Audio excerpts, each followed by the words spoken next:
fiery horse with the speed of light, a cloud of dust, and a hearty hi-yo silver, the Lone Ranger.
With his faithful Indian companion Tonto, the daring and resourceful masked rider of the plains led the fight for law and order in the early western United States.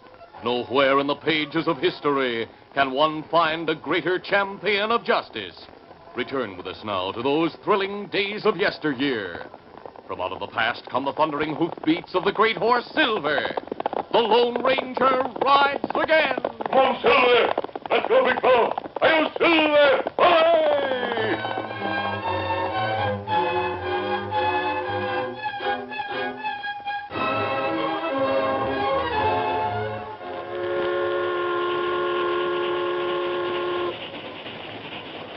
The train from St. Louis to the far west sped over the Texas prairie. A tall, middle-aged man entered one of the cars and walked slowly along the aisle, facing the passengers. Suddenly, he stopped and looked sharply at a young man in one of the seats, then spoke. Why, Buck Moore. What? I didn't know you were on this train. Lawyer Miller. Sit down here and talk a while. Thank you. Hey, you're surprised to see me, huh? I certainly am, Buck. Last time I saw you, you were about to skip from Kansas City because of some trouble with the law. Uh-huh. Well, professional gamblers like me do run into trouble once in a while. I went to St. Louis. When things got a little too hot for me, I decided to go west. Fine. I understand you've settled in the west for good. Yes, that's right. I came out a year ago and settled in Grey Rock. That's a town a short distance from where I leave the train at Hilton. Well, I figured on getting off at Pecos and trying my luck there a while.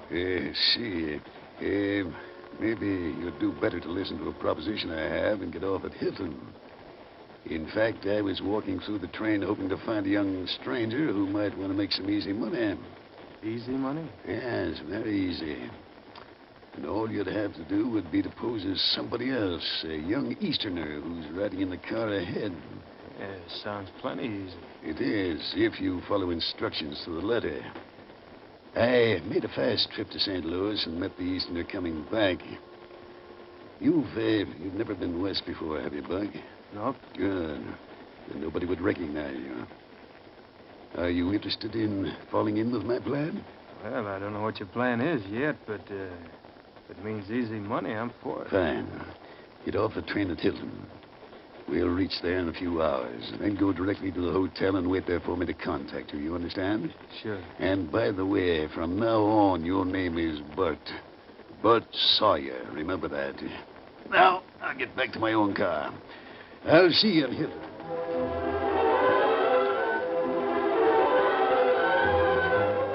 It was a warm night, and the Lone Ranger and his Indian companion Tonto were sleeping under the stars a short distance from the town of Hilton. Suddenly, the two men were aroused by distant shots. Tonto, did you hear those shots? Me. We'll investigate. Me get horses, Kinosati. Not hear any more shooting. We'll ride to the trail anyway and look around. Silver and Scout. Glad to get going. Yes, let's hurry.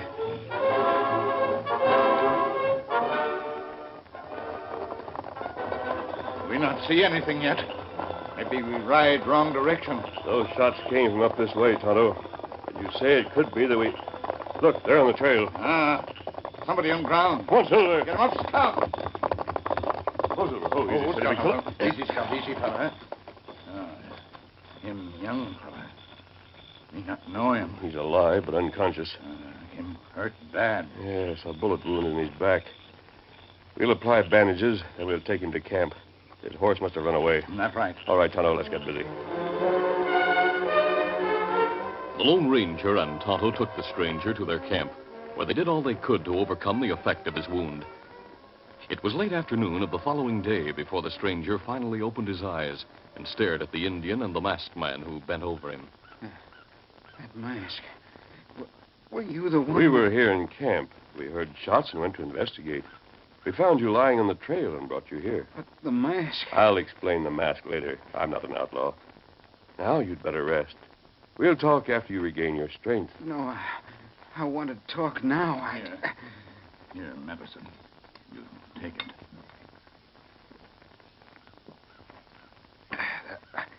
That's better. But it do you good. Make you sleep. Get strong. I don't want to sleep now. My name is Bert Sawyer. There. Lie back and rest. When you're stronger, Bert, we'll have a long talk. Right now, you better sleep. Within a short time, the mysterious stranger fell into a deep sleep, and Tonto left for town to get supplies. It was dusk when he returned. Oh, Scout, oh, fella. Easy, Scout. Easy, fella. Well, Tonto, any news in town? Me hear strange talk in Cafe Kimasabi. What did you hear? Well, me get supplies. Then me stop in at cafe. While me there, two men come in. Me hear 'em talk. Here comes lawyer Jim Miller from Grey Rock. Hiya, Jim. Coming to Hilton to start a law business? Hello, Dave. Lawyer Price and Judge Barry have all the law practice tied up here in Hilton. Oh, this is a young client of mine, Dave. Meet Bert Sawyer. Oh, glad to know you, Dave. Same here. Gonna sue somebody in town, maybe? Oh, no, nothing like that. Bertie's from St. Louis. He inherited a mine near here. That's right. My Uncle Sam Sawyer left it to me. Well, that's fine. I recollect Sam used to live in that old miner's shack back in the hills. That's right. I have a syndicate that wants to buy that mine. We're here to straighten things out with Judge Barry. He handles Sam's affairs. Sounds like you stand to get a lot of money, young fella. That's right. He will as soon as things are settled. Oh, come on, have a drink with us. Well, don't mind if I do. 3 drinks, barkeep. We'll celebrate Bert's good fortune. He's a mighty lucky young fellow, believe me. Them stay while, then them leave cafe. The young stranger we found said his name is Bert Sawyer. That right. We'll see if he's awake and question him. Come on, Tonto. I was just going to call for you. I feel much better. Well, that's good, Bert. We'll talk now. Sure, I want to. Can you tell us what happened last night? I was on the way to my uncle's mining shack out near here. I'm from St. Louis. I see. Go on. On the train coming west, I met a lawyer by the name of Miller. He was leaving the train at Hilton and taking the stage to a town called Grey Rock. That man me hear talk in town, Kimasabi. Oh, yes, Tonto. What else, Bert? I told Miller I'd inherited a mine from my uncle and showed him a letter I had from a Judge Barry in Hilton. Did you see the judge? No, the train arrived late last night. It was such a warm moonlit night, I decided to get a horse and ride out to see the mine. In fact, Miller suggested that I do it. Oh? Miller got me a horse and told me to join him at the hotel when I got back. He was to leave on the next stage for Grey Rock. Well, Miller didn't leave on the stage. He's still in Hilton, Bert. Now, what about the shooting? I don't know. I was riding along and suddenly shots rang out. That's all I remember. That's not good. Bert, we looked through your pockets when we brought you here. They were empty. The letter from Judge Barry. The letter's gone, and anything else you might have had.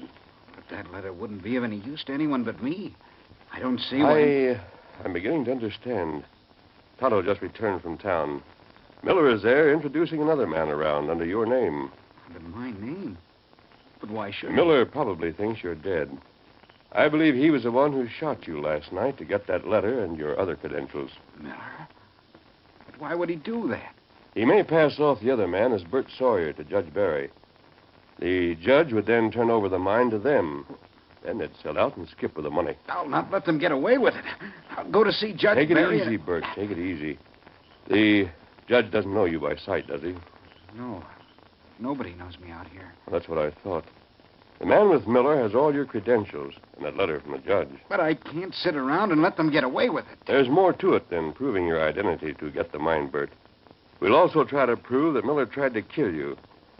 I've thought of a plan that may make Miller and the young imposter show themselves up for what they are. What can you do? You just take it easy. Leave things to Tonto and me. We'll let Miller have some leeway for a day or so. Then we'll put my plan into effect. Meantime, Lawyer Miller and Buck Moore, the man who was posing as Bert, left the cafe and went to Judge Barry's office. Well, good afternoon, gentlemen. Well, hello, Judge. I'm Lawyer Miller from Grey Rock. I've come with my young client, Bert Sawyer. So this is Bert Sawyer, huh? Well, glad to meet you, young man. Thank you, Judge. Sit down, sit down. Be comfortable, both of you. Sure. Thank you. Thanks. I'll get right to the point, Judge. Bert tells me he came out here to Hilton because you sent for him. That's right, I did. I have your letter with me, Judge. Good. That will help establish your identity. Of course, Bert has other credentials too, sir. Oh, that's right. Here they are. These seem to be proof enough that you're Bert Sawyer. In that case, you could get things settled with Bert this afternoon, couldn't you, Judge? Well, I was just getting ready to go home to supper. Oh? You come around tomorrow afternoon, we'll get the matter settled once and for all. How's that? Yep, just as you say, sir. We'll come back tomorrow about 2 o'clock.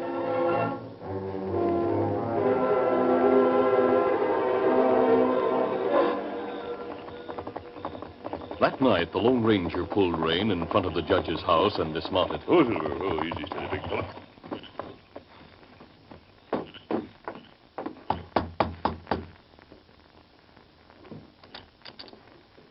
Good evening, Judge Barry. Well, the Lone Ranger. Do come in, my friend. Thanks. Well, I'm mighty glad to see you again. Thank you. Please sit down, sir. Oh, thanks. Judge, I came here to seek information about a certain matter. Something wrong? I have reason to think there is. Did a young man who called himself Bert Sawyer come to see you today? Yes, he did. Brought a lawyer with him. Well, Judge, I feel certain he's an imposter. An imposter? Why, he showed me plenty of credentials and all. What makes you think that? There's a young fellow at our camp. He was shot from ambush last night. I'm sure he's Bert Sawyer. I see. Well, I'll hold up settlement of the case till we can get a description of the real Bert Sawyer telegraphed from St. Louis from some of his friends. Now, we'll do that, of course. But I have a plan I'd like to put into effect to prove the two men who came to see you were responsible for the attempt on Bert's life last night. Why, they're coming back to see me tomorrow at 2 o'clock. Good. I'll need your help to carry out the plan I have in mind. Of course. You know, I'll do what I can to see that justice is done. What's your plan? I'll tell you, then you'll know what to do when they come to see you tomorrow.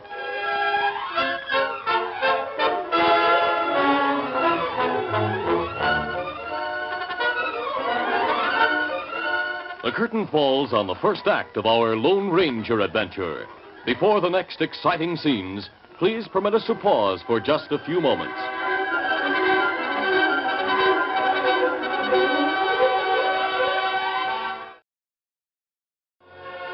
Now, to continue. Promptly at 2 o'clock the next day, Lawyer Miller and Buck Moore arrived at the judge's office.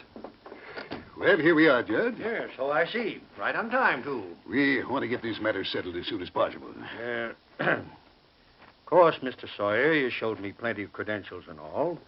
But there's just one thing that'll really satisfy me that you are Sam's nephew. Well, what's that, sir? I was given to understand you always carried a gold locket around with you.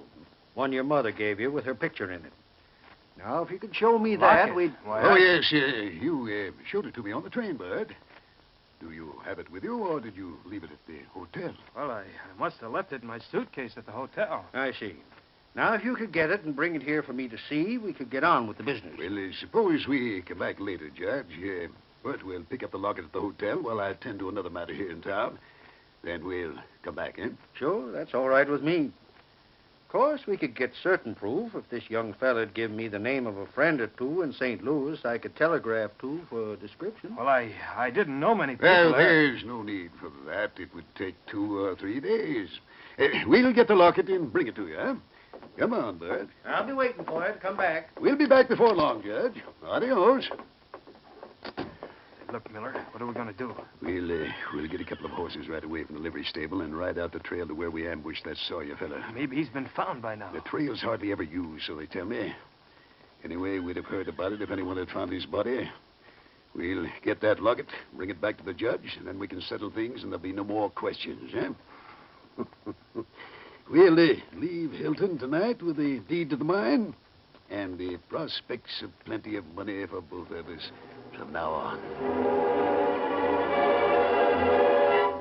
While Lawyer Miller went to the livery stable for horses, Buck waited at the hotel. A short time later, Miller entered the room. Well, did you get the horses? Yes, they're outside at the back of the hotel. Listen, I've been thinking, Miller. You told the judge you were showing that locket on the train. Now, maybe Sawyer carried it in his suitcase. No, he didn't show me the locket. I had to say something to cover up. I went through Sawyer's suitcase last night, but there wasn't any locket in it. And he must have carried it on his person. Yes, that's right. That's why we have to go out there and search him again. I thought I went through his pockets thoroughly, but I must have missed it. It's funny to me that the judge wants to see that locket, considering all the credentials we showed him. The judge has strange ideas sometimes, I hear. Maybe old Sam mentioned the locket to him, and he thought that would be a good check on your identity. Yeah, but what if we don't find it? We'll be in trouble if he checks with Sawyer's friends back east. I have a couple of friends in St. Louis. If we don't find the locket, I'll wire them tonight. Then you can give the judge their names. They'll telegraph you a description to him. Well, I don't know. Now, stop worrying. I've planned all this carefully, and I've covered every angle. Yeah, you're plenty smart, all right. Thanks. We have a lot at stake. Well, come on. We'll get the horses and ride out to search Sawyer's body for that gold locket.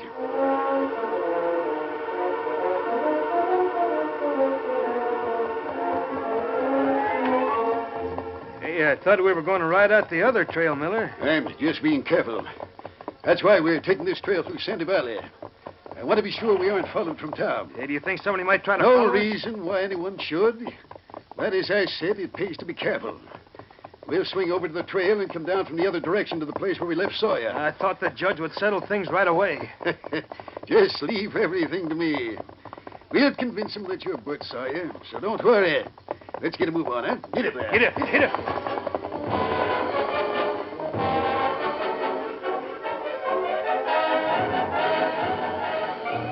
Meantime, in response to a note from the judge that Tonto had taken to town that morning, the sheriff of Hilton and a few of his men met the Lone Ranger and Tonto not far from the old miner's shack.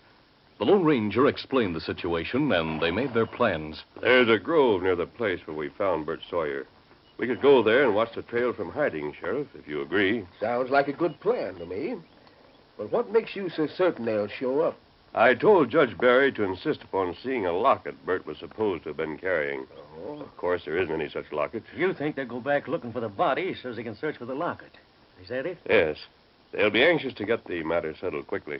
Well, since you have the real Sawyer at your camp, you could face them and prove the other one's a phony. But we wouldn't prove that they attempted to take Bert Sawyer's life.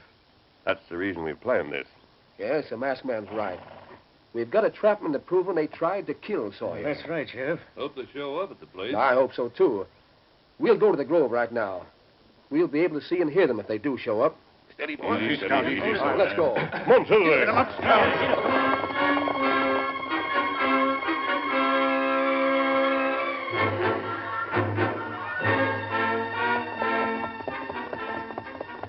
Before long, Miller and Buck Moore approached the place where Bert Sawyer had been shot from ambush. Yeah, the place where Sawyer fell is just around this bend. I hope we can get that locket. Yeah, so do I. Hey, looks like the body is gone. Yeah, somebody must have found him. You sure that's where he was? Yes.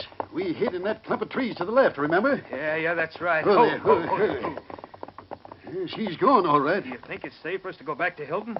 Sawyer's body might have been taken there to the coroner's office. Why shouldn't it be safe? Nobody can prove we shot him. He'll just be a dead stranger, that's all. He isn't known to anyone in town, and we took all his identification after we shot him. Well, we might as well start back the way we came. You're not going anywhere, Miller. Drop your gun. Hey, look, coming from that grove, a masked man and several men with him. We heard every word you said. We're taking you back. The sheriff, you're not taking me. Get up. Hey, Miller, wait! He's getting away. Gun him down. Shoot him. Fire. Wait, hold your fire. What? I'm going after Miller. Come on, Silver. Though Miller had a slight head start and was riding into Sandy Valley, Silver, his great muscles gleaming in the sunlight, sprang forward at his master's call and raced after the fleeing crook. The Lone Ranger urged him onward with a ringing cry. Come on, Silver. Faster, boy.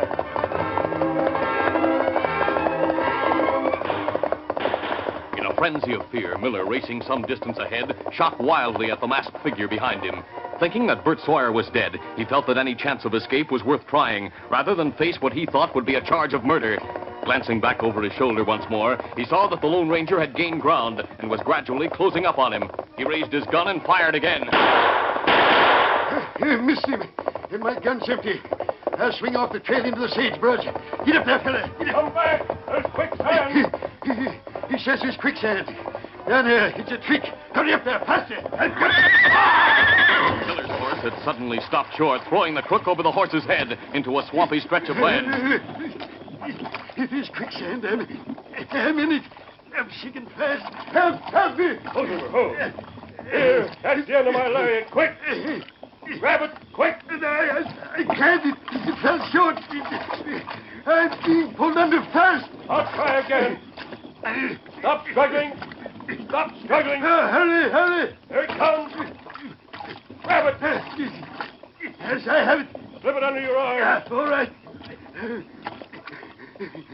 There it is, hurry. You'll be out of there in a minute. Come on, Silver, back.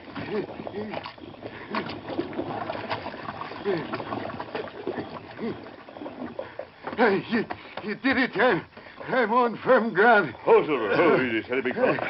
I'll loosen the lariat. There. That quicksand almost got me. I'll tie your hands, and I'll take you back to the sheriff.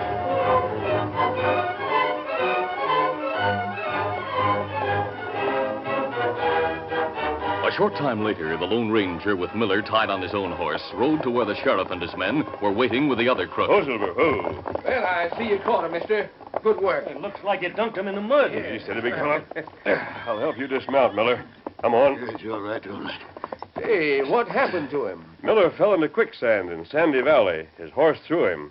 I pulled Miller out. Should have let him go under, mister. He wasn't worth saving. The law will deal with him for what he's done. Wait. Both of us fired us, Sawyer. You can't prove which one of us actually killed him. For a lawyer, you don't seem to know too much, Miller. If Sawyer were dead, you'd both hang for his murder. You said if he were dead. He's alive and getting well. What? Charges will be brought against you both for attempted murder. All of us heard you and this fella Moore admit you aimed to kill Bert Sawyer. You'll be charged with trying to cheat him out of his legacy, too. But where is Bert Sawyer? He's now at the judge's house in town. He'll be well enough in a short time to appear against you at the trial. All right, man, let's take him to jail. Come on.